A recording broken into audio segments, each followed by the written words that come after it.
మనం చూద్దాం. ఆ దేశంలో కూర్చో. ప్రసంగం చేసేప్పుడు ఎవరు రావద్దు.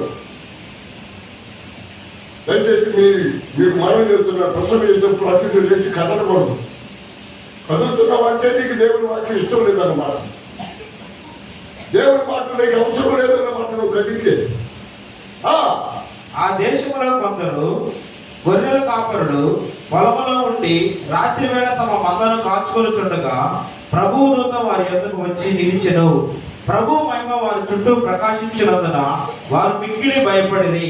అయితే ఆ దూత, భయపడకుడి, ఇదిగో ప్రజలందరికీ కలుగబోవు మహా సంతోషకరమైన సువర్తమానము నేను మీకు తెలియజేయుచున్నాను. దావీదు పట్టణమందు నేడు రక్షకుడు మీ కొరకు పుట్టి ఉన్నాడు. ఈయన ప్రభు అయిన క్రీస్తు. దానికిదే మీ కానువాలు. ఒక శిశువు పొత్తి గుడ్డలతో చుట్టబడి ఒక తొట్టిలో పండుకొని ఉండటం మీరు చూచెదరని వారితో చెప్పాను. ఆయన యొక్క జననాన్ని గురించి లోక గారు వైద్యుడు చక్కగా వ్రాశాడు లోకం. ఎందుకంటే దేవుడు తన దూతని లోకానికి పంపించాడు. గాబ్రియేలు దూత. 6 ప్రధానమైన దూతలు ఉంటారు. గాబ్రియేలు, మిఖాయేలు, రఫాయేలు. ఈ దూతలు ప్రాముఖ్యమైన దూతలు అన్నమాట. 5 దూతలు. మామూలు దూతలు 1,85,000 సంగతులు కలిగి 6 రెక్కలు కలిగినటువంటి దేవదూతలు వేరు. ప్రధానమైనటువంటి దూతలు వేరు. 5 దూతలు ఉంటారు. గాబ్రియేలు దూత దేవుని సంగతులు, భూలోకంలో ఉండే సంగతులు, పరలోకంలో ఉండే సంగతులు భూలోకానికి తన బిడ్డలకు తెలియపరచడానికి చేసి రావడం పుస్తకంలో గాబ్రియేలు దూత. ఇది గాబ్రియేలు యొక్క డ్యూటీ. దూత.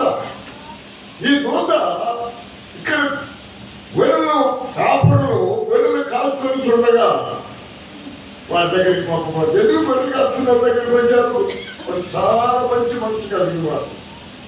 గొర్రెలు అనుకోండి చెవులో పడి తింటూ ఉంటే వాడు తింటారు. దగ్గర ఓడుకొని పోతాడు. ఏమన్నాడు? గొర్రెలు కాసుకునే వాళ్ళకు ఉండేటువంటి సద్గుణము అది చాలా గుణము. అది ఓర్చుకునే గుణము. తింటినా కొట్టినా ఏమైనా సరే ఓర్చుకొని వెళ్ళిపోయేటువంటిది గొర్రెలు. ఈ గొర్రెలు కాపాడు రాత్రి వేళ తమ మందలో కాచుకొలుతుండగా ప్రభు దూత వారి యొద్దకు వచ్చి నిలిచెను. ప్రభు మహిమ వారి చుట్టూ ప్రకాశించినందున ప్రభు యొక్క మహిమ వారి చుట్టూ ప్రకాశించినందున వారు మిక్కిలి భయపడిరి. మిక్కిలి భయపడుతూనే దూతను చూసి ఒక దూతను చూపించారు ప్రభు. అబ్బా, సామాన్యమైనటువంటి వారి యొక్క ఆకారం సామాన్యమైనటువంటి కాదు, మనాలంటి కాదు. అది మహిమతో కూడుకున్నటువంటి శరీరం, మహిమతో కూడుకున్నటువంటి శక్తి కలిగినటువంటి వారు గాబ్రియేలు దూత. ఈ గాబ్రియేలు దూతను దేవుడు పంపించాడు భూలోకానికి.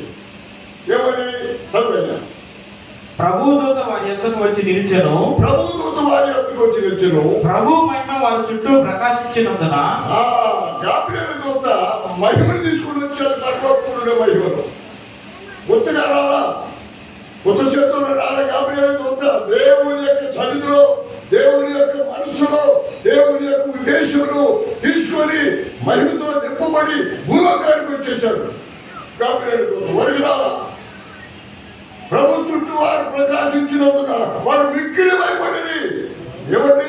ఒక దూతను చూసినప్పుడు ఎంత ఆనందము!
చూస్తాడు. ప్రభు అన్నాడు, నా మహిమను ఎవరికి ఇవ్వను, నా మహిమను విగ్రహములకు చెందనివ్వను అని ప్రభు చెప్తున్నాడు. ఆయన మహిమ కలిగిన దేవుడు. ఆ మహిమను ఆయన చెప్పినట్టు వింటే ఆ మహిమలో నీకు బాగా ఇస్తాడు. పర్వతున్నాం యుగ యుగములైనటువంటి సామ్రాజ్యం దేవుడి వాక్యంలో దానియేలు గ్రంథంలో రాస్తున్నాడు. రాత్రుల కాలంలో పరలోకములున్న దేవుడు రాజ్యం స్థాపించను, దానికి ఎన్నటికి నాశనం కలగదు, దాన్ని పొందిన వారికి కాక దాన్ని మరి ఎవరికి నది చెందదు.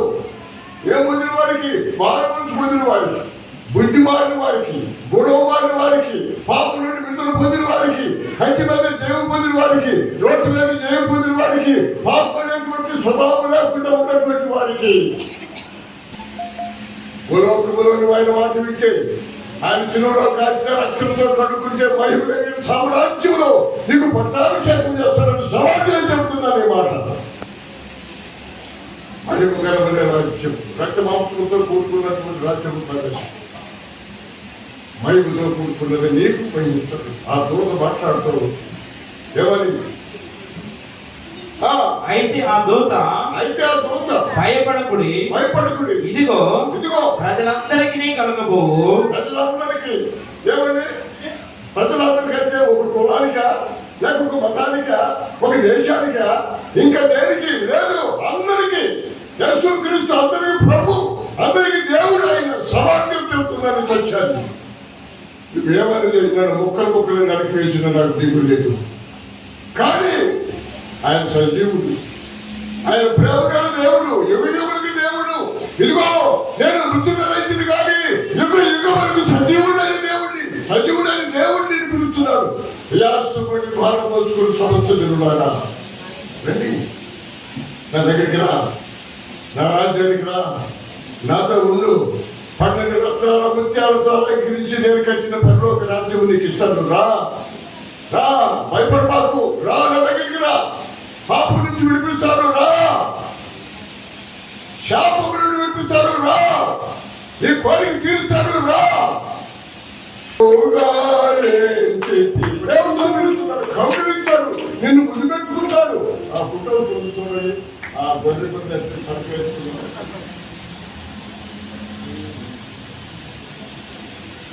అంత ప్రేమ కలిగిన దేవుడు, అంత కృప కలిగిన దేవుడు నీ కొరకు ఎదురు చూస్తున్నాడు. పరలోక రాజ్యం నీ కొరకు ఎదురు చూస్తున్నాడు. ప్రయాసపడి మానవోచుడు సమస్య దిగుతాను. రండి, నీ కొరకు నేను స్థాపించిన మహిమకరమైన సామ్రాజ్యాన్ని నేను మీకు ఇస్తాను. పిలుస్తున్నాడు. కోరికనే, నువ్వు డబ్బులు ఎక్కర్లేదు, నువ్వు ఏమి ఎక్కర్లేదు. నీ పాప జీవితం శిలువ దగ్గర ఒప్పుకో.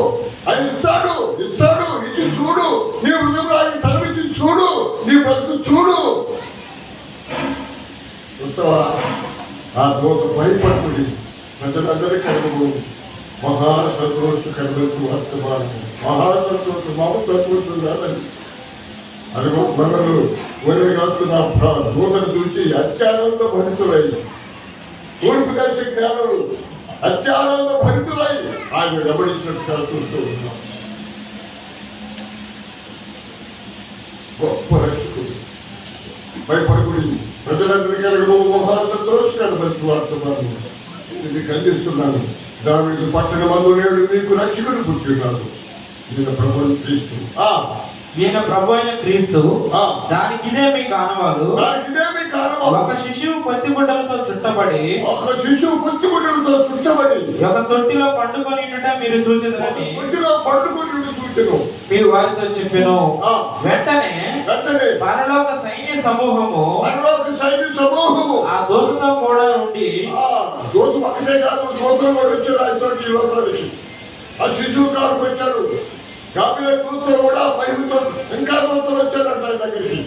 సర్వోన్నతమైన స్థలములలో దేవునికి మహిమయు, ఆయనకి ఇష్టమైన మనుషులకు వారికి ఇష్టంగా బతికితే, ఆయన చెప్పినట్టు వింటే, ఆయన లోబడితే, ఆయన ధర్మశాస్త్రములకు లోబడితే, పాపం చేయకుండా పవిత్రులుకుంటే నీకు గొప్ప భాగ్యములు దేవుడు దాచిపెట్టాడు. ఇశ్రాయేలు మనుషులతో ప్రపట్టాడు. ఇశ్రాయేలు ఈ భాగ్యం ఎంత గొప్పది. యెహోవా రక్షించిన, మార్పు పొందిన, బుద్ధిని మారిన, గొడవ మారిన వ్యక్తి ఎంత భాగ్యవంతుడు.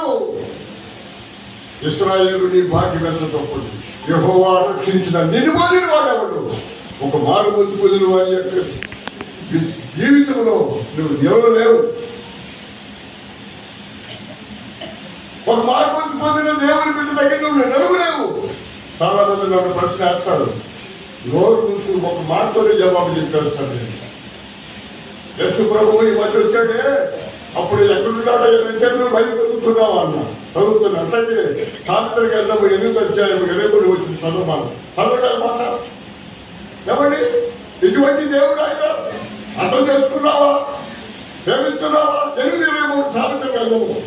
అనాది కాలము మొదలుకొని మొదటి నుండి భూమి ఉత్పత్తి అయిన కాలమునకు పూర్వము నేను నియమింపబడితే బహువచ్చిన అన్నమాట. ఏదంటే యేసు ప్రభువుని గురించి మాట్లాడుతున్నాడు అక్కడ. జ్ఞాని చదువుకోడు. ప్రవాహ జలములు లేనప్పుడు, ప్రవాహ జలములు లేనప్పుడు, నీళ్లతో నిండిన ఓటలు లేనప్పుడు, నీళ్లతో నిండిన నీళ్లు లేనప్పుడు నేను పుట్టిందని నేననే మాట భారీ ప్రశ్న ఉంది. చెప్తున్న మాట ఇది మాట. పర్వతములు స్థాపింపబడక మునుపు, కొండలు పుట్టక మునుపు, భూమిని దాని మైదానములను ఆయన చేయకూడదు. యేసు ప్రభు ఎప్పుడు నిల్చుంటాడో జాతిగా గుర్తు పెట్టుకో. ఆయన వెళ్ళి వచ్చినోడు కాదు, లేకపోతే అమెరికా దేవుడు కాదు, ఇంగ్లాండ్ దేవుడు కాదు, ఇంకా ఇక్కడ ఏ మతానికి చెందినటువంటి వాడు కానే కాదు.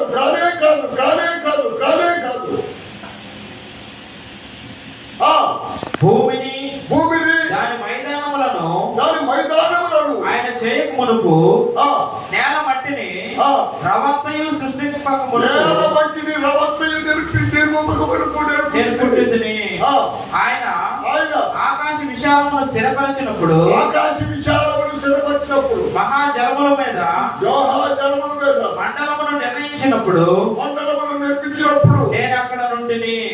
ప్రభు ఏమి చెబుతున్నాడు ఈ మాటలన్నీ? నేను పుట్టింది ఆయన పైన ఆకాశమును స్థిరపరిచినప్పుడు, ఆయన ఆకాశమును స్థిరపరిచినప్పుడు, జలధారను ఆయన బిగించినప్పుడు జలములు తమ సరిహద్దులు మేరకుండానట్లు. ఇవన్నీ కలిగినటువంటి వాడు యేసయ్య. ఆయన నిన్ను నేర్పిన దేవుడు, అంతరంగా చూస్తున్న దేవుడు, నిన్ను పిలిచినటువంటి దేవుడు, ఆయన మనపడికి లోకానికి వచ్చినటువంటి దేవుడు. ఆ గొడవలు కాపాడు అయిపోయి దిగులు పడి ఒప్పుకొని ఆయన బతువుల తోటలో పడుల తోటలో గొప్ప ఆనందం సంతోష సమాధానంతో చేస్తున్నాం. మనకు కూడా అలాగే చేయగల దేవుడుగా మనకు ప్రార్థన చేస్తున్నాం. ప్రేమ వ్యక్తులు ప్రభు ఆశ్రమం ఆయన పొందరాలు ఇదిగో జాతీయ దూత ద్వారా చదివించుకుని మాటలతో మీరు ఉన్నది. మీ కాంతలు వచ్చేది వాక్య పరిచయంలో మీరు ఉన్నది. ప్రభు గాయపడాల్సి భద్రపరిచి కాపాడుతారు.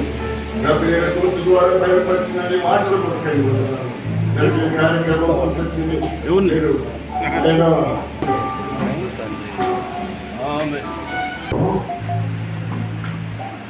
యాక్చువల్గా ఎం నిఖిలేష్ బాబు, మేనేజర్ చెన్నై, జే మంజిరా బ్యాంక్ అసిస్టెంట్ మేనేజర్. వీళ్ళిద్దరు బ్యాంకులో పనిచేస్తారు. వీళ్ళిద్దరు మన యాకోబ్ మాస్టర్ గారి కూతురు అల్లుళ్ళు.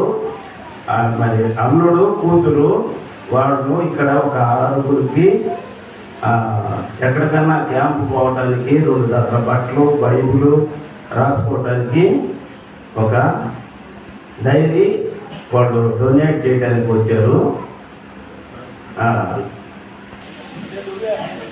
ఆచార్య గారికి ఒక బ్యాగు, శ్యాము గారికి ఒక బ్యాగు, సురేష్ బాబు గారికి ఒక బ్యాగు, మహేంద్ర గారు బ్యాగు, సునీల్ గారికి ఏంటంటే సీరా. సంఘస్థులారా అందరికి కూడా క్రిస్మస్ శుభాకాంక్షలు తెలియజేస్తున్నాను. మీ అందరూ కూడా మీటింగ్ చెప్పడానికి అవకాశం ఇచ్చిన పాస్టర్ గారికి ప్రత్యేక ధన్యవాదాలు. పాస్టర్ గారికి నేనంటే చాలా అభిమానం. కనపడకపోతే బడి దగ్గరికి వెళ్ళి వచ్చి కాసేపు మాట్లాడి యాంటీ దగ్గరికి. Okay, thank you.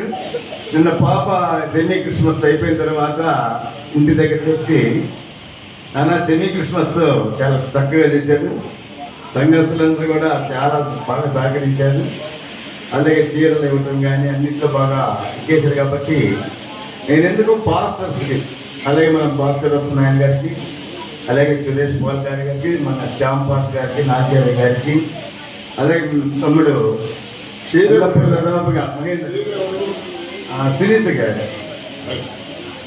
చాలా సర్వీస్ చేస్తున్నారు. కాబట్టి చిన్న చిరు కానుకగా ఏదైనా ఇస్తే బాగుంటుందని చెప్పి అనుకున్నప్పుడు ఏమి ఇద్దామన్నప్పుడు బట్టలన్న పండగకి బట్టలు తీసుకుంటారని చెప్పి ఒక సలహా వచ్చింది. అలాగే నాకు వస్తువు రూపాయలు ఇద్దామన్న వస్తువులు అయితే పెద్ద గుర్తుండే కదా, సేవకులు కాబట్టి సర్వీస్ చేయడం, దేవుని సేవ చేయడానికి దూర ప్రాంతాలకు వెళ్తుంటారు. కాబట్టి మినిమం 2 లేదా 3 జతల బట్టి ఒక బ్యాగ్, అందులో దేవుని వాక్యం రాసుకోవడానికి ఒక డైరీ అవి ఇస్తే చాలా బాగుంటుందని చెప్పి అల్లుడిని కుమార్తె ఆలోచించి రాత్రి తీసుకొచ్చారు. అవి ఇవ్వాలని మన శ్యామ్ గారితో, నాంచార్య గారితో చెప్పిన వాటిని అంటే భాస్కర్ రావు గారికి చెప్పడం మా ధైర్యం చాలా, ఆయన ఏమంటాడు అని చెప్పని మేము ఆయన దృష్టికి తీసుకెళ్ళగలేదు. అందుకే వీళ్ళైతే మన చదువుగా బాగుంటారు కాబట్టి వాళ్ళ దగ్గరికి విషయం తీసుకుని ఏం పర్వాలేదా నేను ఆయనతో చెప్తాను, మేము ఒప్పిస్తామని చెప్పి అన్నారు. అందులోనే భాగంగా చిన్న చిరు కానుక ఇవ్వడానికి అల్లుడి కుమార్తె ముందుకొచ్చినందుకు సంఘం తరఫున వారికి ప్రత్యేక ధన్యవాదాలు. మరి ముఖ్యంగా తీసుకుంటున్నందుకు ప్రత్యేక ధన్యవాదాలు. ఈ సునీత గారు ఏంటంటే అన్న సర్వీస్ చాలా చక్కగా చేస్తాం, మేము గమనించాము. ఈ మల్లారాధన విషయంలో బాగా పాలు పంచుకుంటుంది, అలాగే చందాలు పట్టే విషయంలో ఇంకా చాలా మంది ఉన్నారు, అందరికీ ఇవ్వాలని ఆలోచన ఉంది. అంటే ప్రస్తుతం రాత్రి అనుకోవటం వల్ల చిన్న కొద్ది మందికి మాత్రమే అమ్మాయిలు ఏర్పాటు చేశారు. కాబట్టి దానికి మీరందరూ అనుమతించినందుకు మీ అందరూ కూడా సంఘం తరఫున, మా ఫ్యామిలీ తరఫున ప్రత్యేక ధన్యవాదాలు తెలుపుకుంటాం. థ్యాంక్ యూ పదాలు.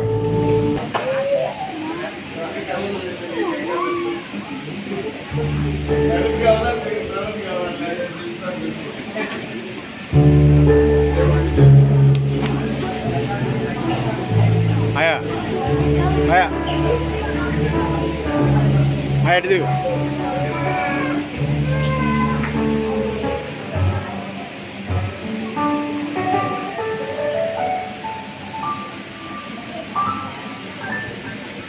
ఇట్రా పక్కన ఆయా తీసుకోరు.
ఎగవనా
ఖచ్చితంగా అర్థమైందిలే ఆ? అర్థమైందిలే.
నా ఫోటోలని పాటలు మొక్కుతున్నాయండి.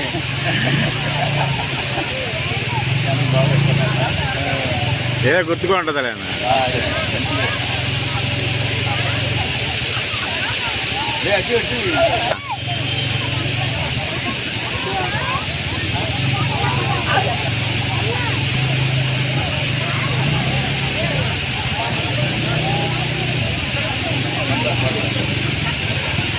నిద్రపోతున్నా అమ్మాయి.